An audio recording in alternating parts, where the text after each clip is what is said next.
આજે આપણે વાત કરવાની છે જવાહર નવોદય પ્રવેશ પરીક્ષામાં પ્રકરણ 3. ઓકે, અને એનું નામ છે વિભાજ્યતાની ચાવીઓ. ઓકે, તો આપણે આગળના જે બધા લેક્ચર મૂકેલા છે વિદ્યાર્થી મિત્રો, તો એ લેક્ચરમાં આપણે એમાં 2 પ્રકરણ આપણે એમાં કમ્પ્લીટ કરેલા છે. હવે એમાં એક પહેલું પ્રકરણ જે છે સંખ્યા જ્ઞાન 1, એના પછી એક બીજું પ્રકરણ છે એ છે સંખ્યા જ્ઞાન 2. આ બંને પ્રકરણના દરેક ટોપિકના દરેક એક્ઝામ્પલ આપણે એના અલગ અલગ જે બધા લેક્ચર વાઇઝ આપણે એમાં કરેલા છે, તો એ પણ આપણે જો ન જોયા હોય તો એ આપણે પહેલાં જોઈ લેવા. અને આજે આપણે વાત કરશું એમાં પ્રકરણ નંબર 3માં. હવે એનું નામ છે વિભાજ્યતાની ચાવીઓ. ઓકે, તો આજે પહેલાં આપણે એમાં આ પ્રકરણને લગતા જેમાં ટોપિક છે એ પણ આપણે જોવાના છે મિત્રો. તો આપણે પહેલાં જોઈ લઈએ કે આપણે આજે આમાં કયા કયા ટોપિકનો આપણે એમાં અભ્યાસ કરવો પડશે ભાઈ વિભાજ્યતાની ચાવીઓમાં. તો આપણે પહેલા આમાં જોઈએ કે વિભાજ્યતાની ચાવીઓમાં આજે છે ભાઈ પ્રકરણ 3. આપણે એમાં કયા કયા મુદ્દાનો અભ્યાસ કરવાનો છે. તો એમાં સૌથી પહેલો જે મુદ્દો છે એનું નામ છે અવયવ અને અવયવી. અવયવ અને અવયવી, આ એક પહેલો મુદ્દો છે. એના પછીનો જે બીજો મુદ્દો છે એનું નામ છે અવિભાજ્ય સંખ્યા અને વિભાજ્ય સંખ્યા. અવિભાજ્ય સંખ્યા અને વિભાજ્ય સંખ્યા. ઓકે, આના પછીનો જે મુદ્દો આવશે વિદ્યાર્થી મિત્રો, આપણે આમાં વાત કરવાની છે વિભાજ્યતાની ચાવીઓ વિશે. વિભાજ્યતાની ચાવીઓ અને આને લગતા જે દાખલા છે એ પણ આપણે આ ટોપિકમાં આપણે વાત કરવાની છે વિદ્યાર્થી મિત્રો. તો આજે પ્રકરણ નંબર 3 છે. આપણે આમાં કુલ આ 3 જે મુદ્દા છે આપણે આનો અભ્યાસ કરવાનો છે.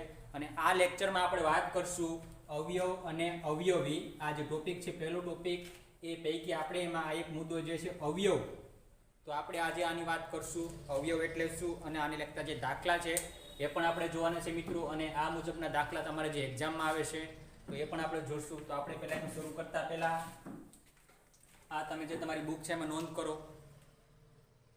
ઓકે, હવે આપણે જોઈએ મિત્રો કે અવયવ એટલે શું.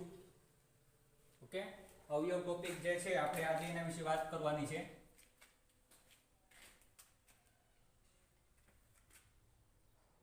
સૌથી પહેલો જે ટોપિક છે અવયવ અને અવયવી, એમાં આપણે જે એક ટોપિક લેશું એનું નામ છે અવયવ. ઓકે, આ ટોપિકના વિશે આજે આપણે વાત કરશું. અને આને લગતા જે દાખલા છે એ પણ આપણે જોવાના છે. આના પછીનો જે લેક્ચર આવશે મિત્રો આપણે એમાં વાત કરશું અવયવી. ઓકે, એટલે આજે બંને ટોપિકના આપણે એના અલગ અલગ જે 2 લેક્ચર બનાવી અને એને લગતા જે દાખલા છે એ પણ આપણે જોઈશું. તો આ લેક્ચરમાં આપણે વાત કરશું અવયવી. અવયવ. ઓકે, તો આપણે એક પહેલા એક પ્રશ્ન થાય હરેકને કે અવયવ એટલે શું. ઓકે, અવયવ એટલે શું. ઓકે, આ વસ્તુ આપણે પહેલા અવયવ એ આપણે પહેલા ખબર હોવી જોઈએ અવયવ એટલે શું. ઓકે, તો આપણે એમાં જોઈએ મિત્રો કે જ્યારે જે કોઈ પણ એક સંખ્યા આપેલી હશે અને એમાં એવું કહેવામાં આવે કે આ જે આપેલી સંખ્યાના અવયવ કેટલા અથવા આના અવયવ કયા કયા હોય. ઓકે, તો એ વસ્તુ જોતા પહેલા આપણે અવયવ એટલે શું એ વસ્તુ આપણે પહેલા જોવી એમાં ખાસ જરૂરી છે. તો આપણે પહેલા જોઈએ અવયવ એટલે શું. તો આની વ્યાખ્યા કંઈક આપણે આ રીતે આપી શકાય કે જે સંખ્યા આપેલી છે, એટલે કે આપેલી સંખ્યા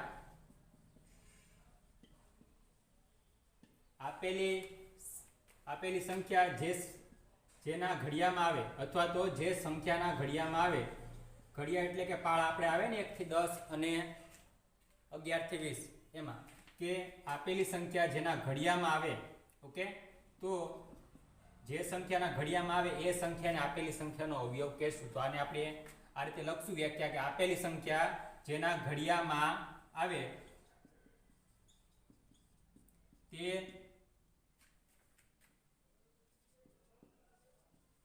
સંખ્યા એ આપેલી સંખ્યાનો અવયવ કહેવાય. આપેલી સંખ્યાનો અવયવ કહેવાય. ઓકે, એટલે કે આપેલી આપણે આમાં જે સંખ્યા હશે, આપણે આમાં જે સંખ્યા વિશેનો આપણે એમાં દાખલો આપેલો હશે. ઓકે, એ સંખ્યા આપણે જોવાની કે એ જે આપેલી જે સંખ્યા છે એ સંખ્યા કોના કોના ઘડિયામાં આવે. ઓકે, જે આજે આપેલી સંખ્યા, હવે આપણે અહીં આપણે એક ઉદાહરણ લઈને જોઈએ કે 8 ના અવયવો. ઓકે, 8 ના અવયવો કયા છે? તો આપણે 8 ના જ્યારે અવયવો અહીં આપણે માંગેલા છે, તો આપણે આમાં શું જોવાનું કે આપેલી જે સંખ્યા છે, આપેલી સંખ્યા અહીં જો 8 આપેલી છે. ઓકે, આપેલી સંખ્યા જેના ઘડિયામાં આવે. ઓકે ભાઈ, જેના ઘડિયામાં આવે તે સંખ્યા આપેલી સંખ્યાનો અવયવ કહેવાય. અહીં આપણે આજે આપેલી સંખ્યા 8 છે, તો આપણે જોવાનું એ રહી કે 8 છે તો એ 8 કોના કોના ઘડિયામાં આવે. તો આપણે પહેલા એમાં શરૂઆત કરીએ 1 થી. તો કે 1 નો ઘડિયો છે એમાં 8 આવે છે. ઓકે, તો 1 છે એ 8 નો અવયવ છે, એટલે આપણે પહેલા લખશું આ 1. ઓકે, હવે એના પછીનો આપણે ઘડિયો જોઈએ, બીજો ઘડિયો, તેમાં 8 આવે છે. તો કે હા, એમાં 8 આવે બીજા ઘડિયામાં. 2 ચોકે 8, એટલે કે 2 અને 4 એ જે બંને છે એ 8 ના અવયવ છે, એટલે આપણે લખશું 2 અને 4. ઓકે, કેમ કે આજે 2 ના ઘડિયામાં 8 આવે છે ભાઈ, 2 ના અને ભાઈ 4 ના ઘડિયામાં, એટલા માટે આજે 2 અને 4 એ બે 8 ના અવયવો કહેવાય. હવે એના પછી આપણે જોઈએ ભાઈ 3 નો ઘડિયામાં 8 આવે, તો કે નહીં, તો એનો અવયવ નહીં બને. એના પછી આપણે જોઈએ ભાઈ 4 નો ઘડિયો, તો એના ઘડિયામાં 8 આવે, 4 દુ 8, એટલે કે એ 4 અને 2 તો આપેલા છે ઓલરેડી, તો હવે આપણે એના પાસામાં લખશું નહીં. રેડી ભાઈ, રિપીટ નહીં કરશું. હવે એના પછીનો આપણે ઘડિયો જોઈએ ભાઈ 5 નો, તેમાં આવે છે 8, તો એના ઘડિયામાં 8 આવશે નહીં, તો 5 છે એ 8 નો અવયવ નહીં બને. એના પછીનો ઘડિયો આપણે જોઈએ 6 નો, તો એમાં 8 આવે છે, તો કે એના ઘડિયામાં 8 નથી આવતા, તો એ જે 6 છે એ આ 8 નો અવયવ નથી. પછી આપણે એના પછી જોઈએ ભાઈ 7 નો ઘડિયો, તો એમાં પણ 8 નથી આવતા, એટલા માટે એ જે 7 છે એ પણ 8 નો અવયવ નહીં બને. હવે એના પછી 8 નો ઘડિયો આવ્યો. ઓકે, તો 8 ના ઘડિયામાં 8 આવે, કેમ કે 8 એકુ 8, એટલે 8 ના ઘડિયામાં 8 આવે, તો જે સંખ્યા 8 છે એ પણ આ 8 નો અવયવ છે. 8 એકુ 8 આવે, એટલે 8 અને 1 બંને આવશે, પરંતુ આ જે 1 છે એ જો અહીંયા છે પહેલેથી, એટલે આપણે આમાં પાછો ડબલ વખત લખવાની જરૂર નથી. ઓકે, તો 8 ના આપણે અવયવો જોઈએ. 8 ના અવયવો 1 2 4 અને 8. આ જે આપેલી સંખ્યા 8 છે એ જેના ઘડિયામાં આવે, આપેલી સંખ્યા 8 એ જે સંખ્યાના ઘડિયામાં આવે એ જે હરેક સંખ્યાઓ 8 ના અવયવો કહેવાય. ઓકે, તો હવે 8 ના કુલ અવયવ કેટલા છે? 1 2 3 અને 4. ઓકે, તો આ મુજબના જે દાખલા છે મિત્રો એ પણ આપણે જોવાના છે.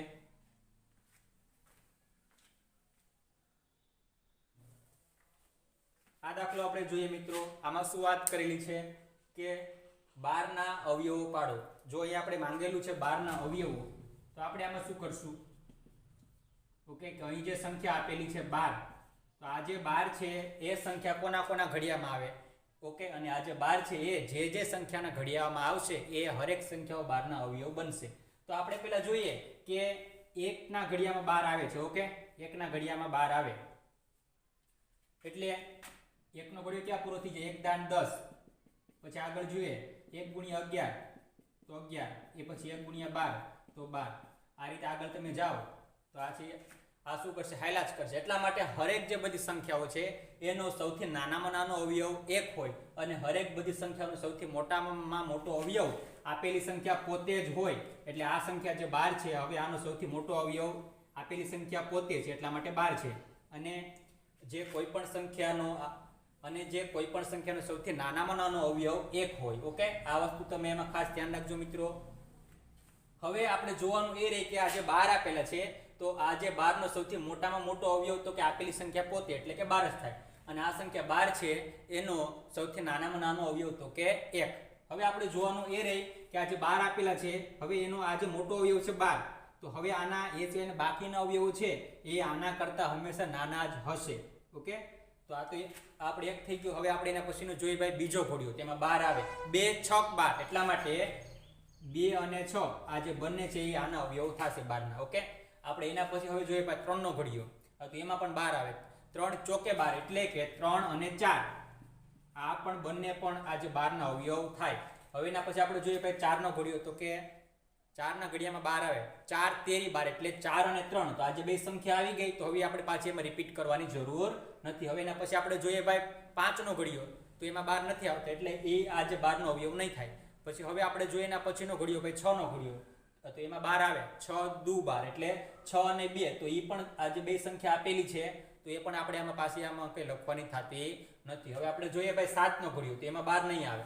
ઓકે, તો એનો અવયવ નથી. હવે એના પછી આપણે જોઈએ 8નો ઘડિયો, તો 8ના ઘડિયામાં પણ નથી. હવે એના પછી આપણે જોઈએ ભાઈ 9નો ઘડિયો, તો આમાં પણ નથી, તો આ પણ અવયવ નહીં બને.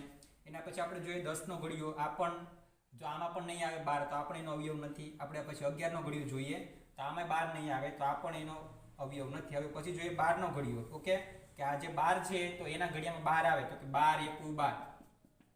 ઓકે, એટલા માટે આ જે 12 છે તો અહીં આપણે લખેલા જ છે, તો હવે આપણે અહીં પાછા લખવાની જરૂર નથી. ઓકે, અને આનાથી આગળ આના અવયવ નહીં હોય. કેમ કે જે સંખ્યા આપેલી છે એનો સૌથી મોટામાં મોટો અવયવ આપેલી સંખ્યા પોતે જ હોય. ઓકે, એટલે એ અહીં આપણે 12 લખેલા છે, તો આનાથી આગળ આના અવયવ નહીં હોય. તો અહીં આપણે જોઈએ કે આ જે 12 હતા, તો આ જે 12 છે આપણે એનો અવયવ આપણે એમાં શું મળ્યા? 1 2 6 3 4 અને 12. એટલે આ જે છે એટલી સંખ્યાઓ એ આ જે છે 12 ના અવયવો છે. અને આના કુલ અવયવો આપણે એમાં કેટલા મળ્યા? 1 2 3 4 5 અને 6.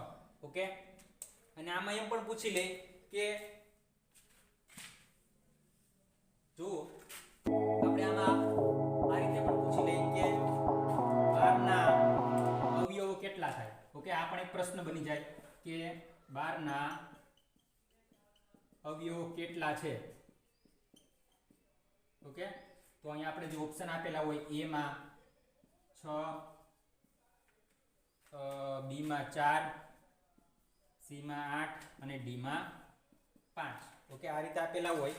તો અહીં શું કીધું કે ભાઈ 12 ના અવયવો કેટલા છે? તો આપણે આ જે દાખલામાં જોયું કે આ જે 12 આપેલા છે આના અવયવો 1 2 3 4 5 અને 6 છે.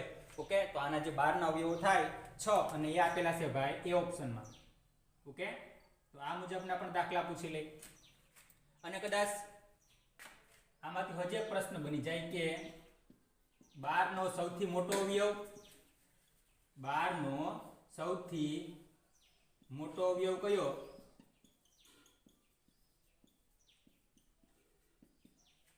ઓકે, તો અહીં આપણે એમાં લખશું ઓપ્શન કે 6, બી માં 4, સી માં 12 અને ડી માં 1000. તો આપણે જો આમાં શું કીધેલું છે કે ભાઈ 12 નો સૌથી મોટો અવયવ કયો? તો જે સંખ્યા આપેલી છે એ સંખ્યાનો સૌથી મોટામાં મોટો અવયવ એ સંખ્યા પોતે જ હોય. એટલે આ જે 12 નો સૌથી મોટો અવયવ આ થાય કે 12 જ, એટલે આપણે આવશે સી ઓપ્શન. ઓકે, અને આમાં જો આ રીતનું પૂછે કે 12 નો સૌથી નાનો અવયવ કયો? તો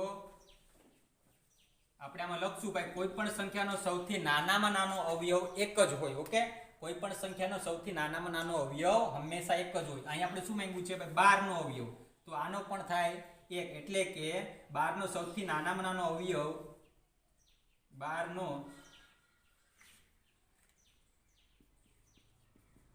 નો સૌથી નાનો અવયવ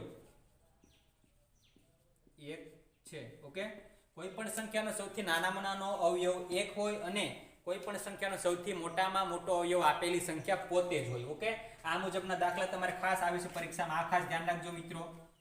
ઓકે, આ દાખલા છે એ જે તમારી બુક છે એમાં નોંધ કરો.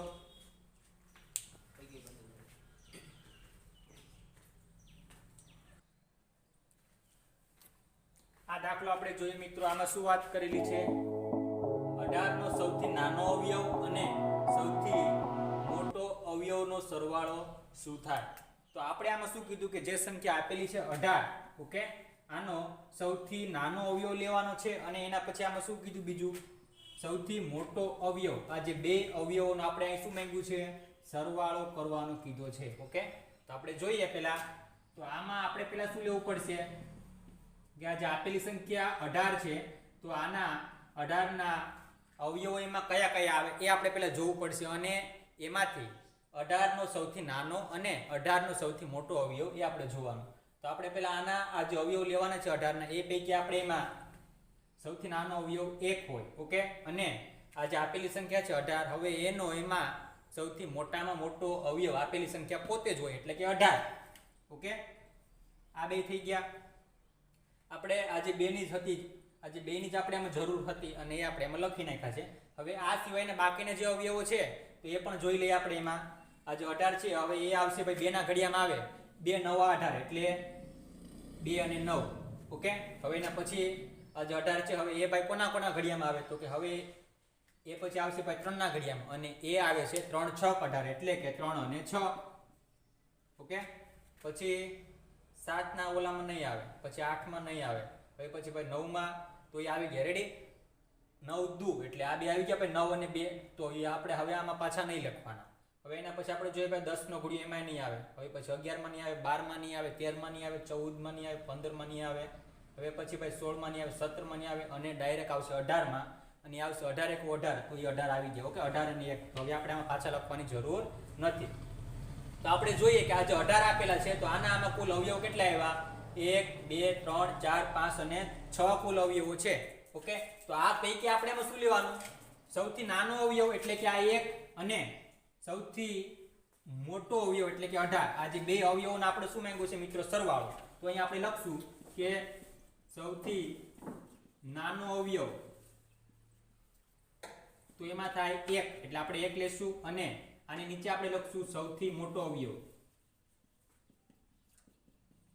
તો એ છે આપેલી સંખ્યા પોતે જ હોય એટલે કે 18 અને આપેલા છે.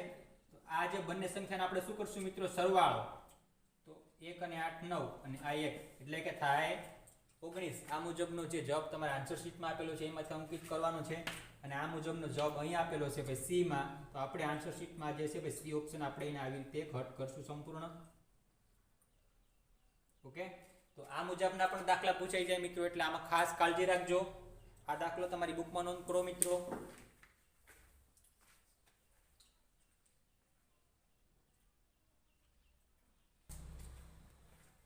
આ બે દાખલા આપણે જોઈ લઈએ મિત્રો. તો આપણે દાખલો જોઈએ ભાઈ છઠ્ઠો દાખલો. આમાં શું કીધું કે કોઈ સંખ્યાનો સૌથી નાનામાં નાનો અવયવ શું હોય?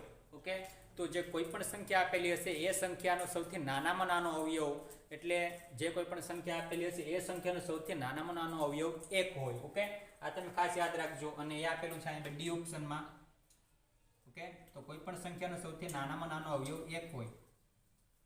આ પ્રશ્ન જોઈએ આપણે મિત્રો. આમાં શું વાત કરેલી છે કે કોઈ સંખ્યાનો સૌથી મોટામાં મોટો અવયવ શું હોય? એટલે જે કોઈ પણ સંખ્યા આપેલી હશે એ સંખ્યાનો સૌથી મોટામાં મોટો અવયવ એટલે કે આપેલી સંખ્યા પોતે હોય. ઓકે, જો અહીંયા આપેલા છે 1000 અને અહીંયા આપેલા છે 90, અહીંયા આપેલા છે 100 અને અહીંયા આપેલા છે ડી માં સંખ્યા પોતે. ઓકે, તો જે કોઈ પણ સંખ્યા આપેલી હશે એ સંખ્યાનો સૌથી મોટામાં મોટો અવયવ એ સંખ્યા પોતે જ બને. તો આમાં આવશે ઓપ્શન ડી. ઓકે, આ રીતે તમારે આન્સર શીટમાં અંકિત કરવાનું રહેશે મિત્રો. આ દાખલા જે બે છે એ જે તમારી બુકમાં નોંધ